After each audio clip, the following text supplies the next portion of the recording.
Como señalaba en la clase anterior sobre el epicureísmo en general, los elementos quizás más importantes de la filosofía de Epicuro están en la ética, que tiene una primacía, sobre todo porque hacia eso nos enrumbamos, y en la física, tema al cual ya les confirmaba en la clase anterior, posiblemente es lo que más tiempo le tomó. ¿Por qué razón? Sin duda porque habrían muchos pensamientos en juego y muchas cosas que decir frente a lo que los otros sostenían. Epicuro aquí opta por el atomismo, si hablamos de física, y en ética por algo similar, pero es un atomismo redimensionado. Si no, no lo repetiríamos, si no, no lo volvemos a poner porque sería simplemente una reproducción. Van a ver cómo cambian algunos detalles, pero que son realmente muy significativos. Una señal muy clara de que Epicuro tenía una cultura filosófica importante y que estaba tratando de responder a lo que había ocurrido en las escuelas, sobre todo de Platón y de Aristóteles. Por supuesto, cuando hablamos de física, estamos hablando de lo que entendemos por ontología, en términos de la filosofía de Epicuro, porque no hay trascendencia. Se trata de aquello que existe, de lo que es. Y eso que es, necesariamente tendría que ser algo material. Porque aunque he insistido, eso es muy importante, que pareciera ser lo anímico, lo espiritual, como lo podemos denominar, aquello que marca el horizonte de un epicurio, eso también es de naturaleza material. O sea, es un espíritu muy particular, es un espíritu que se determina a partir de elementos materiales. Punto central, como les decía, es que en física sigue Demócrito, pero hay esta variable que es significativa. Fíjense que en Demócrito el atomismo simplemente es señalar que hay dos principios fundamentales, existen los átomos, existe el vacío y que todos los átomos están moviendo en un caótico devenir. Pues resulta que en Demócrito uno lo intuía, incluso cuando se le explica ahora, lo hacemos así, pero no estaba tan declarado, no estaba tan explicitado. Hay una relación muy intensa entre Demócrito y Parménides. ¿Por qué? Porque, y esto lo va a destacar de manera particular cada uno de los escritos sobre física de Epicuro, porque el ser, que es el átomo, es pleno, es, digámoslo así, absoluto, porque con nada se puede realmente conjugar o mezclar efectivamente. Todo lo que nosotros denominamos mezclas son literalmente uniones por concatenación, porque están juntos, porque están pegando, pero no porque se puedan, digamos, unificar. No, los átomos siguen siendo entidades en sí mismos. Entonces, lo explica muy, muy fuertemente el pensamiento de Epicurio. Dice que eso aparece en la carta de Heródoto, aparece en el poema sobre la naturaleza de Lucrecio y posiblemente estaba en el orden del día de todos los escritos sobre física de Epicuro. En primer lugar, hay que reconocer una cosa fundamental, y eso es Parmenides. Nada se puede dar de lo que no es. Lo que no es, ya sabemos que, en términos demócritos, constituye el vacío. Bueno, el vacío no va a producir, si es que es una nada, efectivamente, como podemos entenderlo, solo que no es una nada absoluta porque esta sí existe.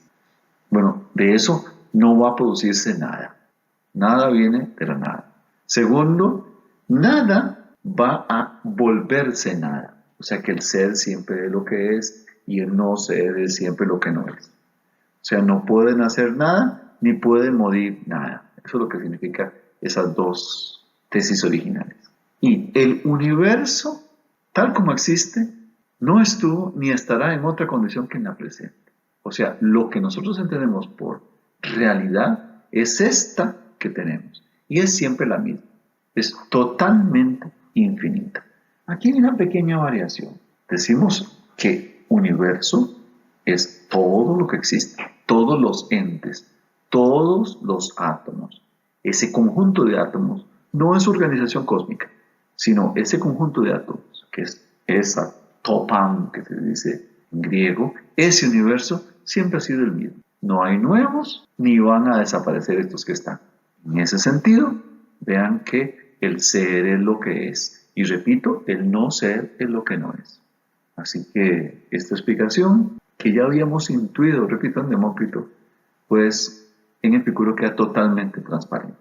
Entonces, la historia del pensamiento se empieza a organizar un poquito mejor, por lo menos con Epicuro.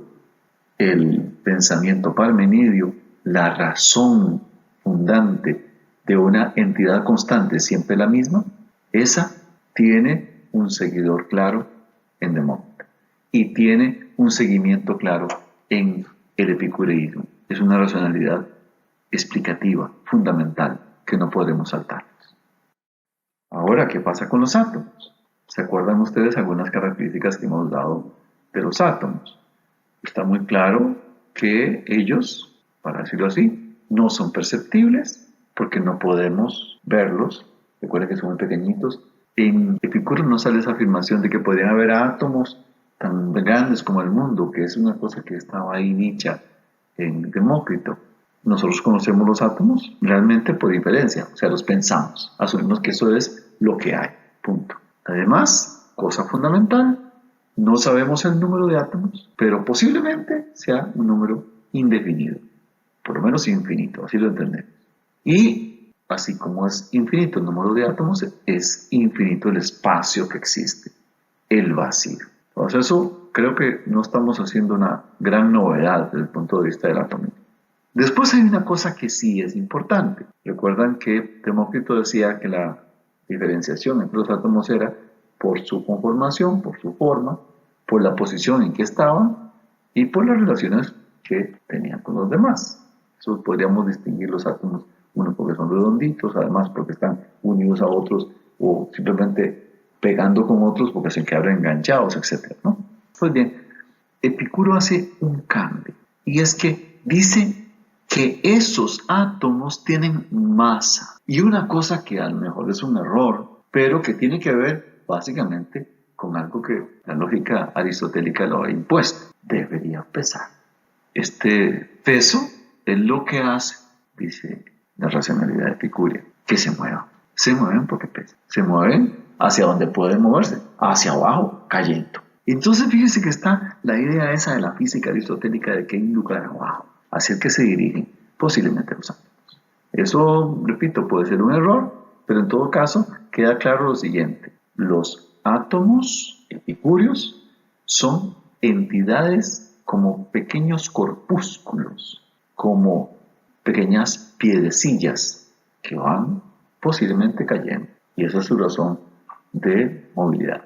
Otro punto fundamental. El átomo, como eso ya lo habíamos supuesto, suponíamos que era la argumentación de Leucipo y que también habría sido repetida por Demócrito sin duda, que el átomo es lo que es aquello que es indivisible, recuerde que es el concepto mismo de átomo, y por lo tanto es esa piedrecilla o ese corpúsculo que yo no soy capaz de dividir. Pero, gran diferencia, la división sí es posible conceptualmente. Ahí es una cosa que encontramos diferente en Epicuro, porque él está hablando de algo muy concreto, de cosas que nosotros no vemos, pero que concretamente son partículas. Y es que en esas partículas deberían haber pequeñas partes. Él le llama elagista, mínimas porciones, por donde chocan, que son el centro del átomo o que son los extremos del átomo.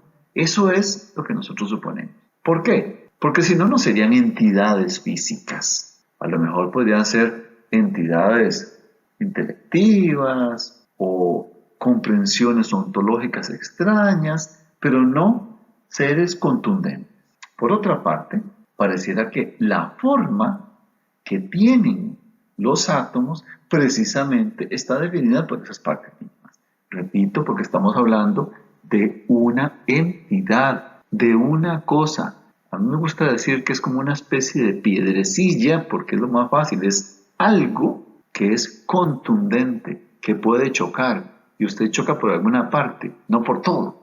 Consecuencia, para él, dada esa naturaleza, tiene que haber partes mínimas. Ahora, no quiere decir que esas partes mínimas sean separables. Simplemente se trata de cómo expresar la realidad óntica, es decir, en cuanto ser, que es de lo real, de lo físico, de lo que hay.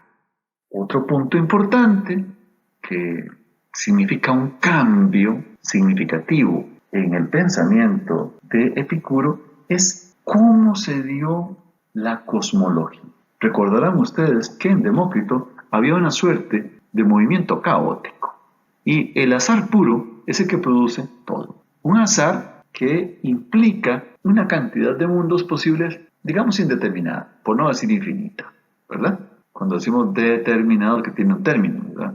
Tiene límites. Infinita, pues también es lo mismo, pero cuando decimos indeterminado, si se quiere, es que yo tampoco sé. En cambio, infinito puede tener un concepto, ¿verdad?, más complicado. Bueno, en todo caso, para hablar de cosmología es fundamental el concepto del peso, porque ya les decía, quizás es el peso lo que mueve a los átomos. Digo quizás porque es una teoría, es una cosa que estemos viendo. Entonces, ellos tienden a caer y caen y caen y caen. Ahora, ¿caen para dónde? Yo les dije ahora que era seguramente un concepto de espacio en el que se señala un lugar natural hacia donde se cae. Eso no está afirmado contundentemente por Epicuro, pero podría suponerse. Porque si uno dice que hay caída es porque viene de arriba hacia un abajo. No está determinado en el infinito vacío cuál es hacia abajo, pero parece sostenerse. No importa, vamos a suponer que eso no está determinado, a lo mejor podrían ser caídas hacia núcleos de cualesquiera clase, a lo mejor en gravitaciones. Nos es indiferente eso porque ahí no se hace explícito en la obra epicúrea. Pero lo que interesa es esto, fíjense, va cayendo, cayendo y cayendo, todo ente, todo ser cae. Y precisamente pareciera como que es muy rápida la caída. Y es igual en todos. Da lo mismo el tamaño, porque más bien que esto depende de cuánto se resista a caer. Y la velocidad es tan grande como cuando uno dice que está pensando, que uno puede pensar miles de cosas rápidamente, ¿verdad? Bueno, algunos no nos da tan rápido, pero de todas maneras uno va pensando con cierta velocidad. Y, por supuesto, esa velocidad de caída supone que la cosa no es que vamos despacito, ¿verdad? Que va cayendo algo así, ¿no? Bueno, ¿cómo se dio, y esto es lo que vamos, cómo se dio el origen de todas las cosas? Como los átomos van cayendo, para donde sepa que se cae, no se sabe, pero todo va cayendo. Dice él que hay un acontecimiento fundamental. En principio todas las cosas caen. Como es lógica de una caída, todos caen en dirección hacia abajo y posiblemente en línea recta. Y esa línea recta tiene una ruptura. Y esa ruptura es una ruptura desde una libertad extraña. Es una pequeña desviación. Ahí la está planteada en el dibujo. De pronto un átomo se cruza un poquitillo.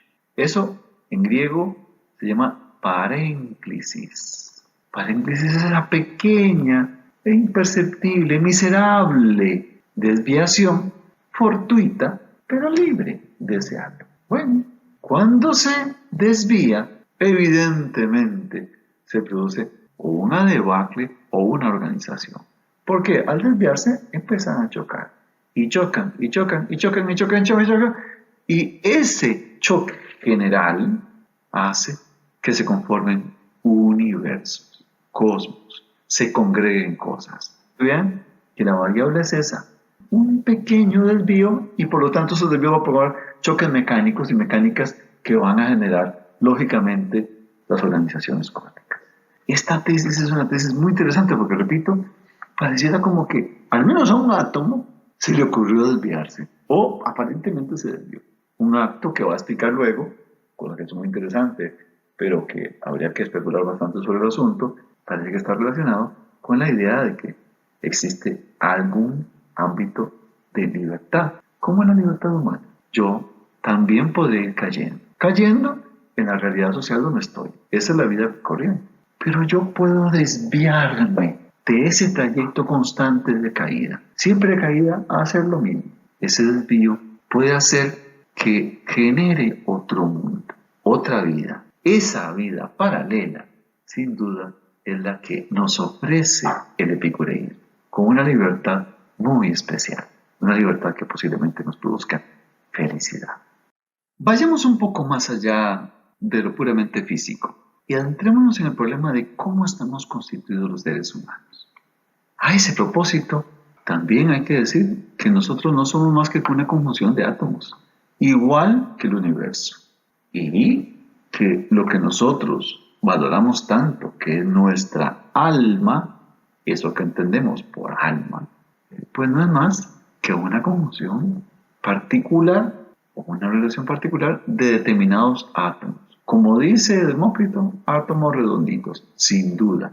Pero el alma forma parte de este cuerpo, de este conjunto de átomos. Vemos este texto de la carta de Heródoto, una carta muy importante. Existe una parte encargada del pensamiento, una parte que posee una enorme ventaja sobre lo ya mencionado por la sutilidad de sus partículas, sutiles, ¿recuerda? Y que por eso está más sensiblemente compenetrada con el resto del organismo. Esa es la diferencia del alma, que es más sutil, es más simple, o dicho de manera más sencilla, tiene átomos que son más veloces, que son esos átomos redonditos, acalorados, porque son los que están relacionados con el calor, y que son los que precisamente generan esto que tenemos como la vida. El alma no es más que ese tipo de congregación atómica que camina por toda parte en nuestro cuerpo y que, siendo esas partículas anímicas, posiblemente redonditas, móviles y calientes como el fuego, son hiperveloces y comunican y comunican. Oye, ¿qué diferencia habría con respecto a nuestro pensamiento contemporáneo? Muchísimo. Pero si ustedes revisan cuál es la naturaleza del cerebro, verán que se parece mucho a esta idea. Conexiones de información que traslada de un lugar a otro.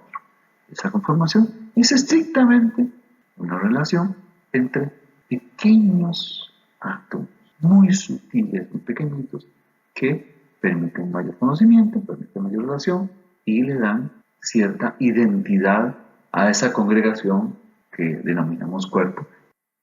Por otra parte, hay que decir que de alguna manera eso que es el alma, además tiene una identidad particular que habría que ver cómo localizar, que es el espíritu o el yo. Es decir, no es solo que el cuerpo tenga un ánimo que permite, digamos, que uno se informe, que si me duele algo, entonces se me traslada la información, digamos, a la cabeza o a la columna vertebral, lo que sea. No, no, no. Hay una cierta identidad que supone una independencia.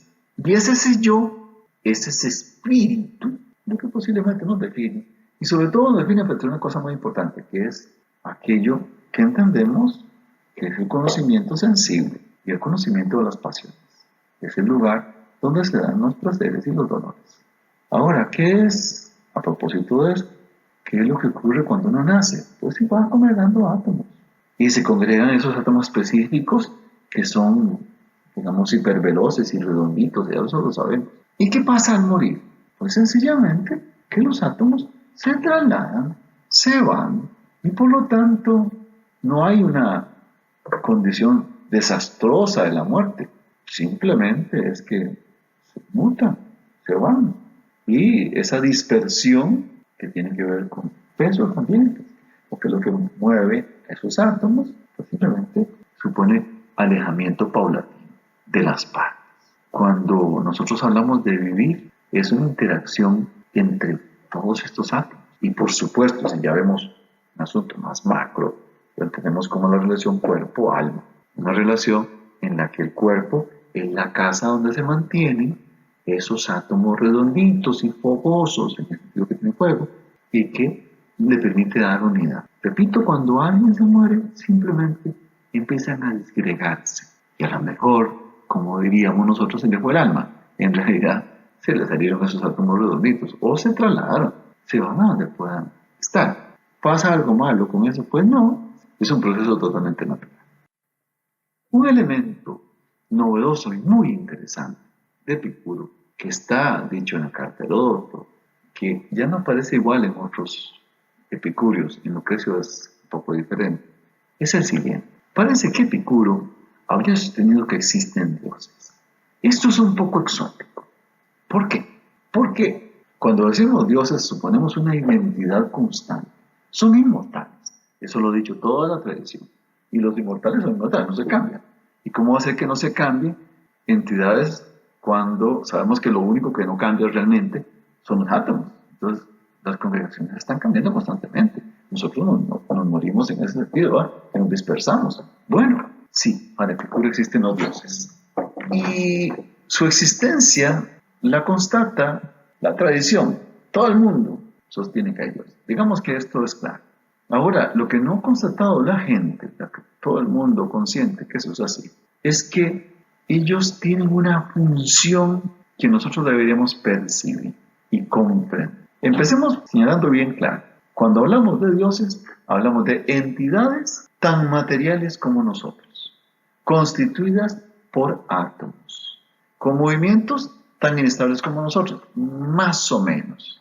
La diferencia es el lugar donde están. Fíjese que dice Epicuro que los dioses están en los intersticios de los universos. Vamos a ponerlo de esta manera. Cuando se congregan átomos, muchos conformamos cuerpos, como nosotros que nos tomamos la posibilidad esta de desarrollarnos entitativamente como concentraciones atómicas. Bueno, universos, si vemos universos en su totalidad, también podemos ver que son congregaciones así, gigantescas, digamos indeterminadas para nosotros, pero realmente no hay un solo universo, hay muchos. ¿Acaso sean infinitos? Porque si el espacio es infinito y la cantidad de átomos es infinita, pues posiblemente son infinitos. Y eso no dista mucho de la visión contemporánea de universo o multiverso, como le decimos ahora. Bien, pero entre cada universo hay espacios, intersticios, en que no hay nada. Bueno, no hay nada, decimos, sí hay un espacio, digamos, un poco más vacío, menos caótico, y es el lugar donde viven esos dioses. En esos lugares no se da el movimiento que ocurre en los universos. Es menos, o si no, muy poco, el movimiento que ocurre. Y entonces ahí, digamos que estamos suponiendo que existen átomos con mayor estabilidad. Y lo que sostiene Epicuro es más o menos lo siguiente, que esto que entendemos es el intersticio, es un espacio para la continuidad, para entes felices, inmortales, que son perfectos, que nosotros entendemos que son hermosos, que viven plenamente y que no cambian, tienen una paz constante. En esos intersticios, los dioses mantienen una mismidad, es decir, que sus átomos siempre parecen ser los mismos, no se van a trasladar a los universos, ellos no se van a morir. Y qué curioso, y entonces son entes como nosotros, son casi como extraterrestres, sí, totalmente extraterrestres, porque si fueran terrestres se moverían, por eso esos extraterrestres no vienen para acá, no van a venir, para venirse a morirse no, para venir a cambiar tanto no, ellos son constantes. Oye, entonces ¿para qué tiene esos dioses? Bueno, en primer lugar, hablemos desde el punto de vista religioso.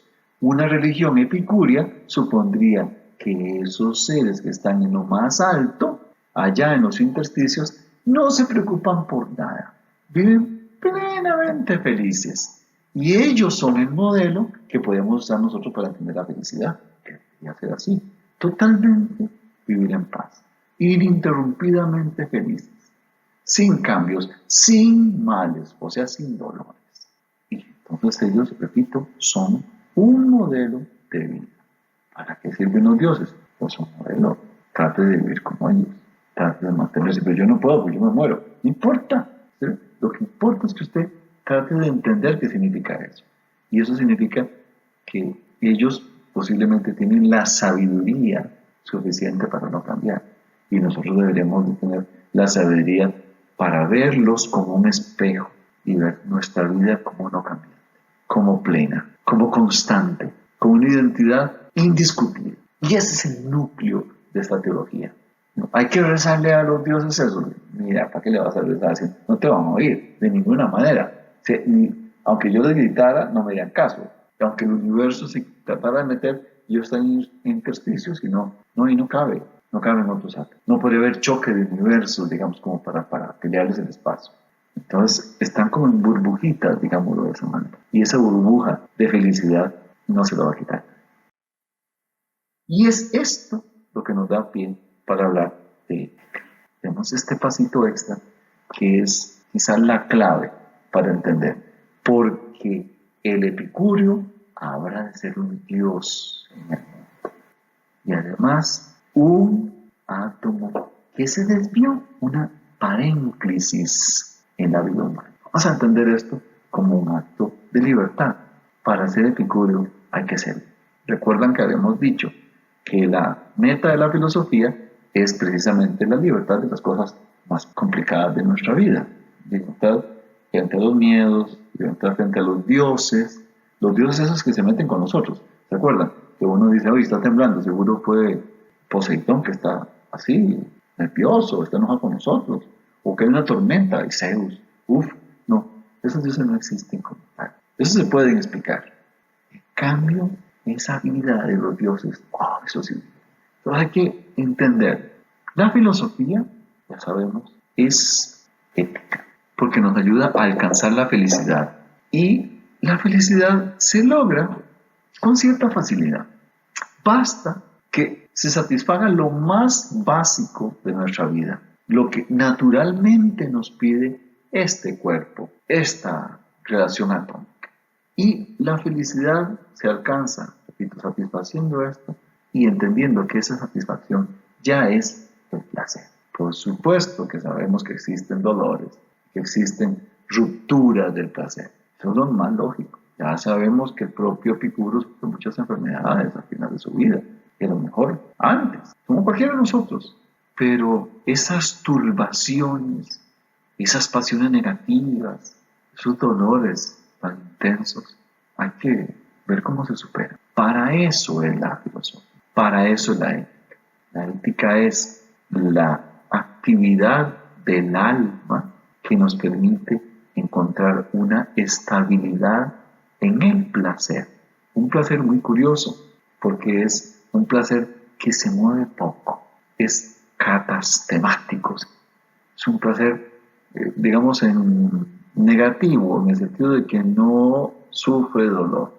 La persona que es epicuria no le pone atención al dolor.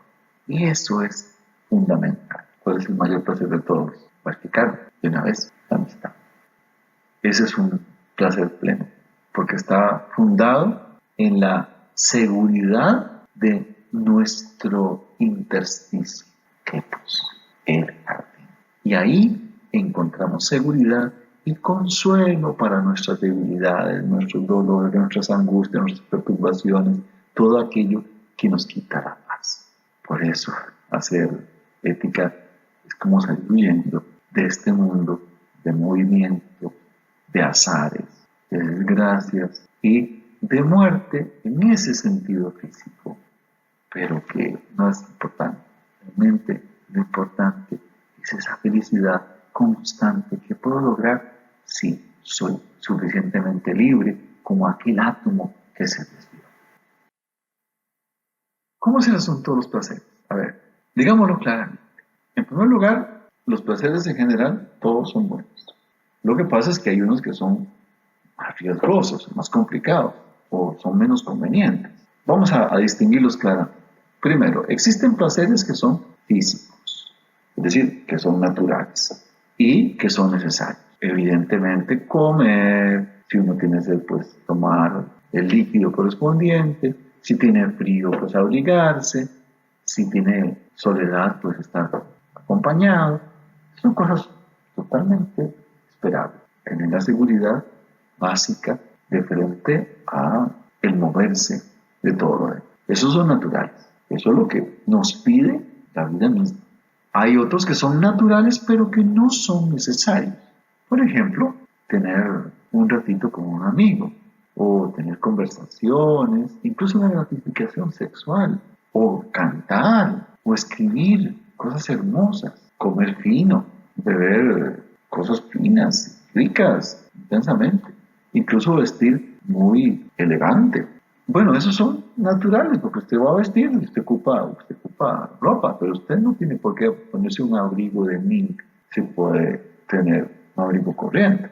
No hace falta tener algo que cueste tan caro. O una comida, si usted lo que ocupa es tomar, puede tomar agua si quisiera, o algún jugo, o el vino, más sencillo si lo que tiene es sed, pero no tiene por qué gastarse todo su dinero o todos sus bienes para comprarse determinados objetos que van a hacer lo mismo que los otros, solo que más finos. Entonces por eso esos son, pueden ser naturales, pero no son necesarios. Todavía habían otros placeres que son no necesarios, pero que también, y eso es el problema, no corresponden con la naturaleza. Y esto es el problema, porque de pronto son los peores de los placeres. Uno muy común que a nosotros nos encanta es tener poder. El poder político, el poder en una ciudad es una cosa que gusta mucho. El prestigio o la fama, el reconocimiento de otros, todos estos placeres, sin duda, os gustan, pero no son los más adecuados. Y sobre todo, están basados en lo que él llamaría una kenendoxa, que es una opinión vacía. Vacío se dice que no. Bueno, esto es una opinión que profundamente mal. Seguro fue famoso, pero no porque estuviera buscando fama. ¿Pudo tener poder político? No, porque nunca lo intentó. Y aunque lo hubiera intentado, eso no importaba. Entonces hay un montón de cosas que habría que evitar a toda costa, sobre todo aquellas cosas que nos pueden corromper y hacer perder lo más importante, que es nuestra libertad. Entre los placeres, nosotros solemos decir que hay cosas que son hechos contundentes, cosas que hacemos, y hay placeres que simplemente son deseos. Igual que decimos de placeres, en realidad muchas veces para nosotros son simplemente deseos, porque jamás lo vamos a lograr. Lo que sí es cierto es que los placeres y lo que deseamos realmente, que es natural, eso tiene que tratar de alcanzarse. Y de la manera más clara y posible, lo que es económicamente posible, lo que está en nuestras posibilidades. Si nosotros vivimos con un epicúreo, quiero que lo sepan así claramente, por si acaso quieren practicarlo, pues vamos a tener que vivir austeramente. Porque el epicurio no se va a poner a preocuparse por tener muchos bienes, todo lo contrario. ¿Por qué? Porque eso lo pone a sufrir. Y además, un epicurio no va a buscar tener mucha plata. ¿Por qué? Porque tiene que trabajar en cosas que posiblemente no son las más agradables ni las mejores. Los deseos naturales que no son necesarios pueden ser que interesen, pero no es lo mismo. Un ejemplo sencillo, yo puedo obtener un placer, digamos, de tener un vehículo último modelo más caro. Si usted puede andar a lo mejor con un vehículo muy barato, ¿está mal? Ah, sí, porque lo van a uno feo, no atrae a nadie, no le gusta a nadie. Entonces usted está esperando que lo vean o atraer gente que no vale mucho la pena.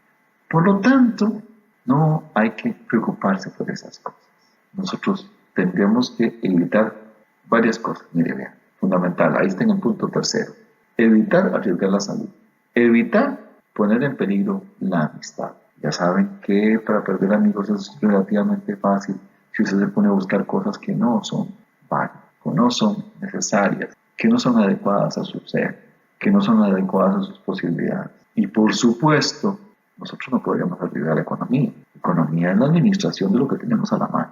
Los epicúreos sabían que no había mucho recurso. Cuando llegaba un amigo nuevo, posiblemente le daban las cosas a los demás o las compartía. No era tan fácil, porque ellos no es que iban a estar saliendo directamente a buscar mucho trabajo fuera. No, eso hay que tratar de ser feliz y la felicidad está ahí adentro con un epicuro, no buscándola afuera. viendo a ver cómo consigue más plata. Y lo peor que puede haber cuando se tiene ganas, muchas ganas, de tener cosas que no son necesarias y que no son naturales. Porque eso sí que parece generar placer, pero es muy del día, es efímero, se acaba pronto y después genera una cosa que es terrible, que es el arrepentimiento. No hay nada peor que arrepentirse, porque es un dolor gratuito. ¿Quién lo quiere? ¿Para qué? Entonces, vamos a tratar de vivir libre de esos excesos y libre de una cosa que es muy importante, del dolor. Los excesos generan dolor. La tendencia a buscar muchas cosas genera dolor, sobre todo porque no todo el mundo lo puede alcanzar. Y como no todo el mundo lo puede alcanzar, entonces creamos una sociedad de gente carencial, de gente que necesita mucho. Infeliz. Ahora, de los placeres, distingamos. Hay placeres que son del cuerpo, son totalmente claros que son buenos. Hay placeres del alma que son específicos de ella, que también son muy buenos. El problema de los placeres del cuerpo es que muchas veces producen dolores en el propio cuerpo.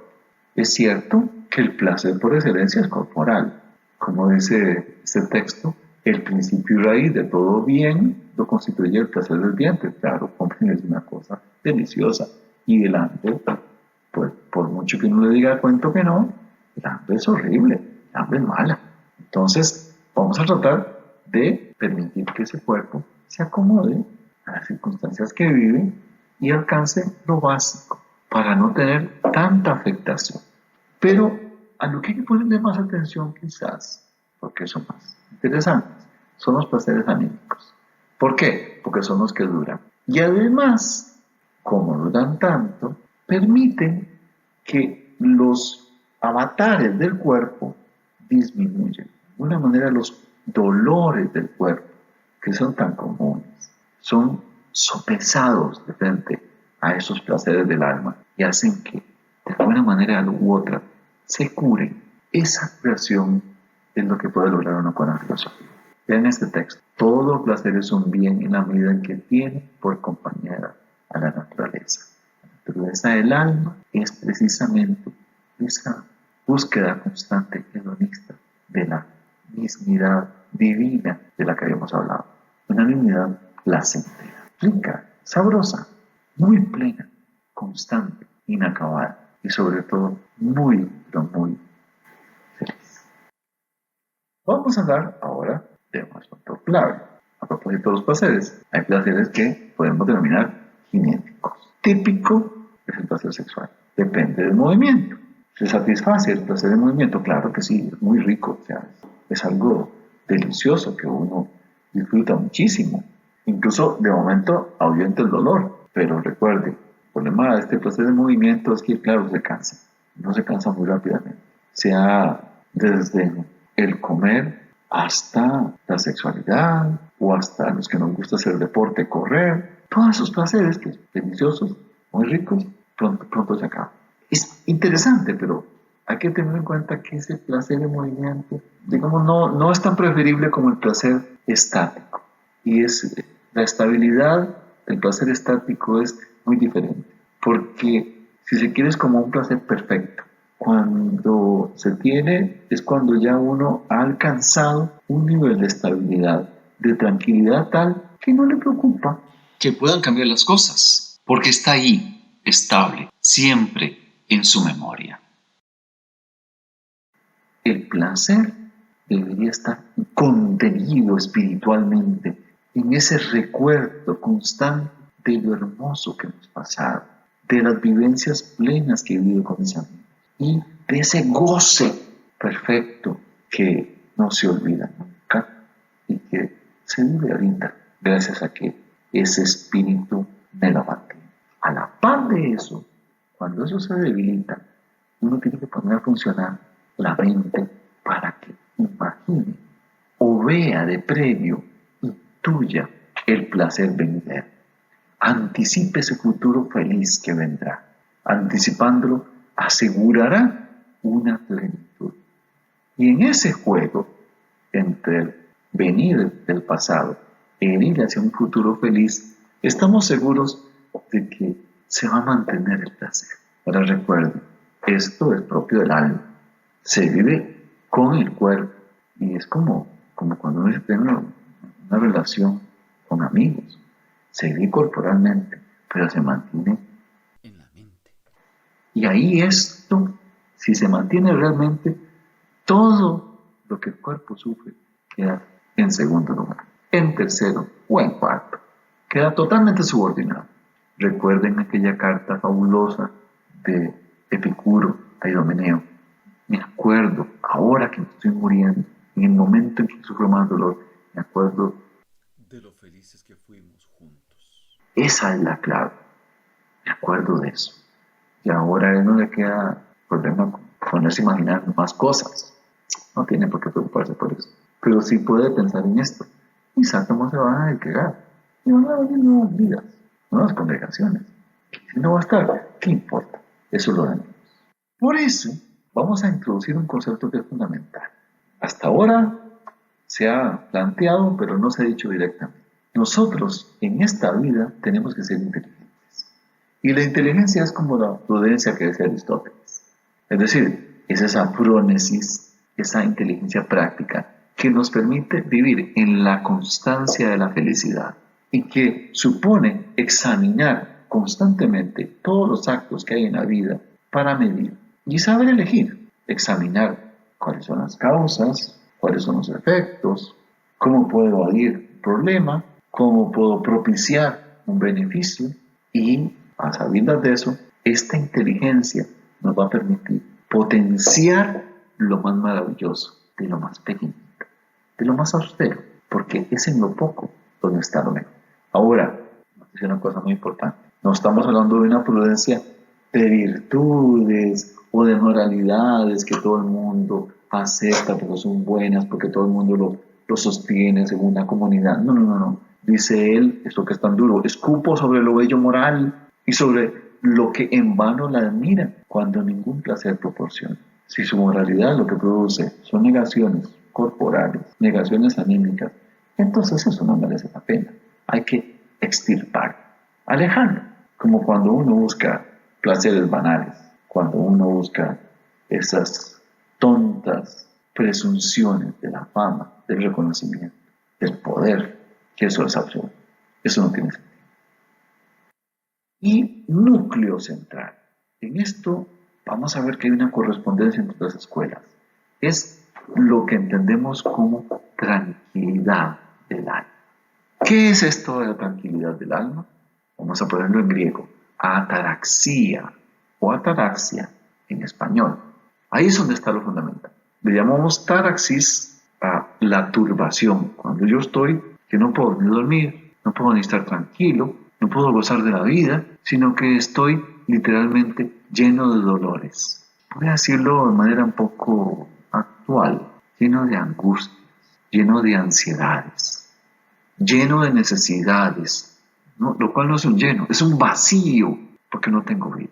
Vamos a ver ese texto que es muy importante. Esta ataraxia, la ausencia de turbación y además la ausencia de dolor, gracias a que se tiene una estabilidad en el placer.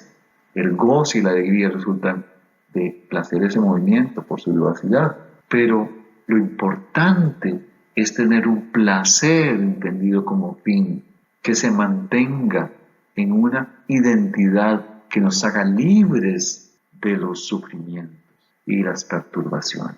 Todos aquellos que estén sufriendo entre ustedes o entre las personas que están cercanas a ustedes, porque no tienen cosas, porque no son suficientemente ricos, porque no tienen el último celular, porque no tienen el carro que se merece, porque no tienen la casa que otros tienen que son maravillosas, porque no tienen los trabajos mejores del mundo. Los que están sufriendo por eso les hace falta estar al jardín. Ir a esta vida en comunidad. Y disfrutar de lo más importante en la vida, que es tener amigos. Y placeres moderados, pequeñitos, evitando los dolores, esas intranquilidades de alma que no merecen la pena. Cerremos nuestra lección de la ética epicúrea con algunas frases que son inolvidables y centrales para un epicúreo. Memorícenos si pueden. Si no tenemos muchas cosas, nos contentamos con pocas. persuadidos auténticamente de que disfrutan de lo más grato, de la abundancia, quienes necesitan lo menos de ella. Ser libre de la abundancia, tener poco, es muy feliz frente a tener mucho. Y si usted ocupa mucho, es porque usted es muy pobre. Si usted tiene que ser millonario para llenar su satisfacción, es que usted es un pobre diablo. Otra frase.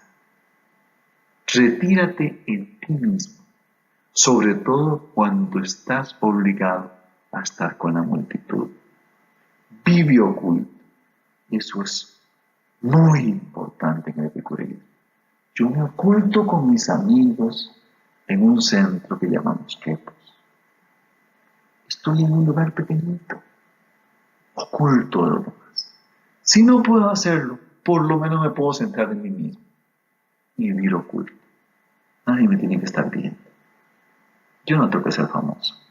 Yo no necesito que los demás me recuerden que soy poderoso, que soy importante, en absoluto. Esa es la libertad. Es la libertad incluso más difícil, porque es de frente a los demás. Otro aforismo. La muerte, ¿se acuerdan que había que hacer una filosofía que nos librara de la muerte? Bueno, la muerte es una tontería. Es una quimera. Es una invención. Es un problema que otros han hecho. Cuando yo estoy, ella no está. Yo estoy vivo. Y cuando ella está, yo no estoy. Entonces, ¿qué es la muerte? Un paso al más allá. El más allá no existe. Lo único que existe es este cuerpo. Punto. Entonces, ¿por qué vamos a sufrir por esas cosas? ¿Por qué nos vamos a perturbar? Porque nos van a castigar.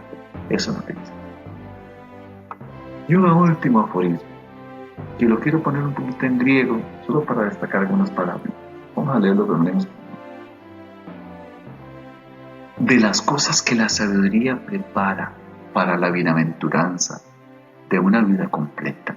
Fíjense, la Sofía, la sabiduría filosófica, de esas cosas que prepara para una bienaventuranza. Fíjense, Macario. Macario es una persona muy feliz, profundamente feliz. La mayor, con mucho, es la adquisición de la filia, de la amistad. La tesis por excelencia es tener amigos. No lo olviden nunca. Si no tienen, búsquenlos. Y si no, por lo menos sea usted una o uno. No olvide que con los demás y los demás la vida tiene sentido. Es ahí donde no hay perturbación. Es ahí donde hay plena felicidad, pleno goce, plena realización de quién soy y de quién puedo ser.